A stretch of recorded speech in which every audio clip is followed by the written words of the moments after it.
Dear friend, kumusta ka? Sana okay ka na. Iniisip kita, inaalala ko ang kalagayan mo, lalo na ang puso mo.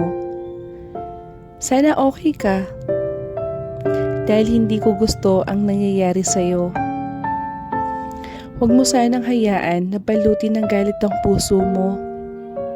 Labanan mo ang emosyon mo at alalahanin mo yung mga masasayang pinagsamahan nating dalawa bilang magkaibigan. Hindi ko intensyon na makasakit o masaktan ang damdamin mo. Pero kung nasaktan man kita, patawad. Masakit sa akin na nagkakaganito tayo. Hindi ko hiniling o ginusto na masira ang pagkakaibigan nating dalawa. Huwag kang mag-alala. Napatawad na din kita. Ang tanging gusto ko lang ngayon ay maging masaya ka. Sana kung mag-cross man landas nating dalawa, ngitian mo pa rin ako.